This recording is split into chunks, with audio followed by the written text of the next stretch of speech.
Cycle चलाओ जी भर के, जियो जी भर के। G mart cycle paradise, Hero cycles के ऑथोराइज्ड डीलर, 66 फब्बारा चौक, उज्जैन।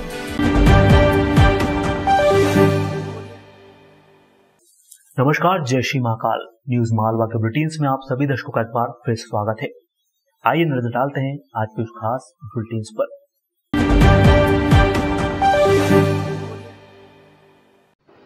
कोरोना संक्रमण की दूसरी लहर वाली चेन ब्रेक करने के लिए लगाया गया 2 दिन का लॉकडाउन आखिरकार 9 दिन का क्यों कर दिया गया?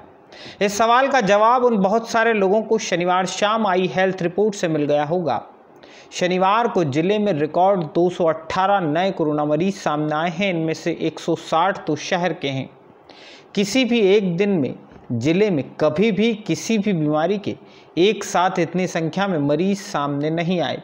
सैंपल के मुकाबले पॉजिटिव मरीजों के मिलने की दर अब 9.96% यानी लगभग 10% के आसपास पहुंच गई है। हर 10वां संदिग्ध मरीज कोरोना पॉजिटिव निकलने लगा है।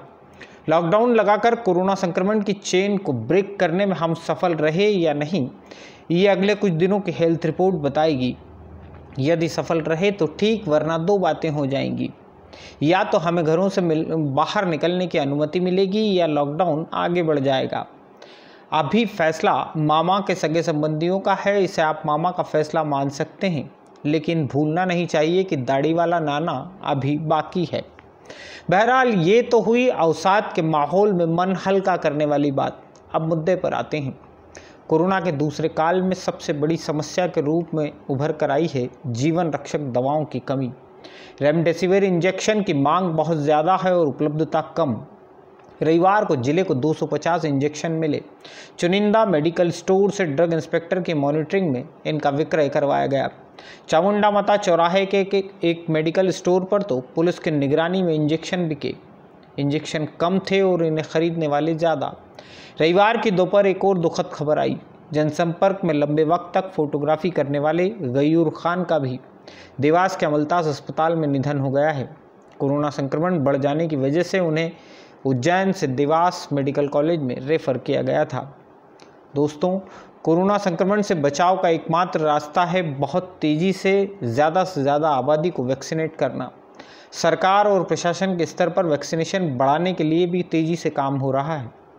उज्जैन जिले और पूरे मध्य प्रदेश में 11 अप्रैल रविवार से टीकाकरण महोत्सव की शुरुआत की गई है।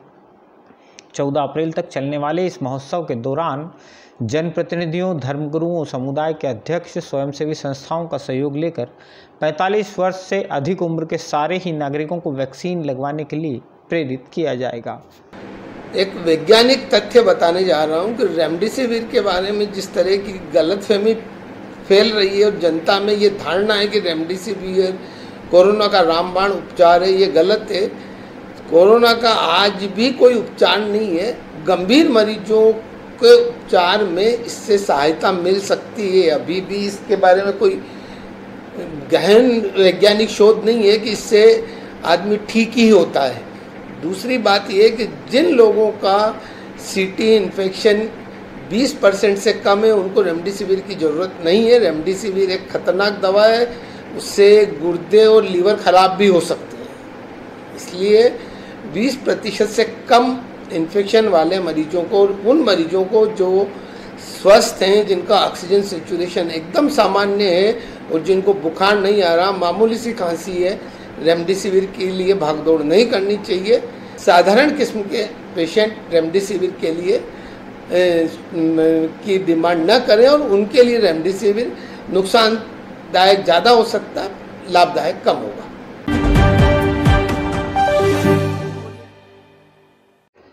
लॉकडाउन की अवधि में किन किन गतिविधियों को छूट रहेगी, इसका फाइनल खाका रविवार दोपहर तैयार कर लिया गया है।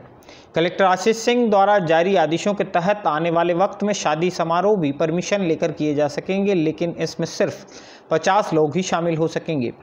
किराना दुकानें, सार्वजनिक वितरण प्रणाली की दुकानें यानी control, petrol pump, gas agency, आटा चक्की और पशु आहार से संबंधित दुकानें सुबह 11 से शाम 5 बजे के बीच खोली जाएंगी। निर्माण संबंधी सारी इकाइयां चालू रहेंगी। इनमें काम करने वाले मजदूर आ जा सकेंगे। सब्जियों का विक्रय केवल ठेलों पर चलायमान रूप से होगा। थोक सब्जी मंडी और अनाज मंडी की सारी गतिविधियां भी चालू रहने वाली हैं। दूध डेयरियों के लिए समय सुबह 6 से 10 और शाम को 6 से 8 बजे तक का निर्धारित किया गया है। शव यात्रा में केवल 20 ही लोग शामिल हो सकेंगे।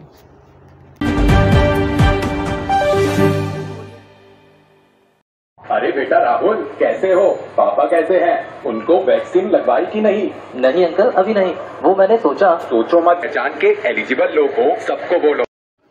कोरोना संक्रमण के दौरान लोगों में जागरूकता बढ़ाने के उद्देश्य से रविवार से नगर निगम और पुलिस द्वारा भी संयुक्त रूप से प्रचार वाहन आरंभ किए गए हैं।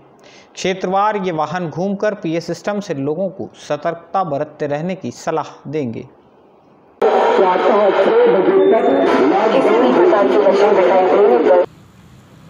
आम जनता में जागरूकता पैदा करने के लिए और समय समय पर शासन प्रशासन के द्वारा जो लिए गए निर्णय हैं उनको बताने के लिए एक नगर निगम के ये सहयोग से ये गाड़ियां आज से प्रचार वाहन शुरू किए जा रहे हैं। ये पूरे क्षेत्र बार मतलब सब डिवीजन बार और थाना बार अपने अपने क्षेत्रों में गली मोहल्लों में प्रचार प्रसार करेंगे। साथ में लोगों को जागरूक भी करेंगे कि अभी एकमात्र उपाय है वो घरों में रहें, अनावश्यक बाहर न निकलें, मास्क का उपयोग करें। तो जो भी गाइडलाइन है उसका पूरी तरह से पालन करें। इसको लेकर के ये एक जागरूकता अभियान प्रारंभ किया गया है।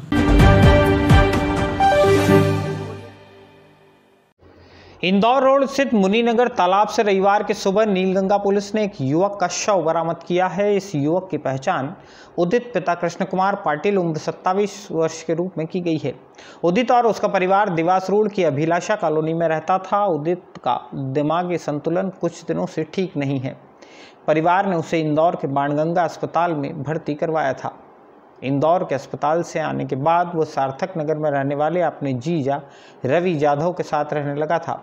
शनिवार शाम को ही परिवार के लोगों ने उदित की गुमशुदगी नीलगंगा थाने में दर्ज कराई थी। सुबह नजदीक के तालाब से उसका शव मिला।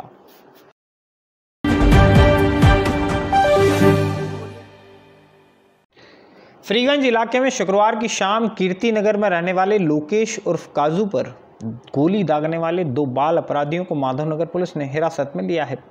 इन दोनों से ही गोली चलाने की असली वजह जानने की कोशिश की जा रही है। दोनों ही बाल अपराधी हैं, लिहाजा इनके नाम व पहचान सार्वजनिक नहीं किए जा सकते। लोकेश उर्फ काजू परमार पर इन बाल अपराधियों ने माधवनगर अस्पताल के नज़दीक 2 फायर किए थे। इनमें से एक गोली लोकेश को पसलियों में जा लगी थी। गोली लगने के बाद वह मोटरसाइकिल से आगर रोड पर कृषि उपज मंडी के गेट तक पहुंचा और वहां जाकर गिर पड़ा। लोकेश का फिलहाल इंदौर में उपचार चल रहा है। उसकी हालत नाजुक बनी हुई है। पुलिस को यह भी पता चला है कि खुद लोकेश भी आपराधिक प्रवृत्ति का है और नानाखेड़ा थाने में उसके खिलाफ 4 अपराध दर्ज हैं। इस प्रकरण में पुलिस ने आयुष उर्फ बच्चा नामक एक अन्य बदमाश को मुख्य आरोपी बनाया है। हिरासत में लिए गए दोनों नाबालिग इसी आयुष उर्फ बच्चा के सहयोगी हैं। न्यूज मालवा के बुलेटिन्स में आज के लिए फिलहाल इतना ही। आपके सुझाव का हमें इंतजार रहेगा। कल फिर मिलेंगे नए बुलेटिन्स के साथ। तब तक के लिए जय श्री महाकाल।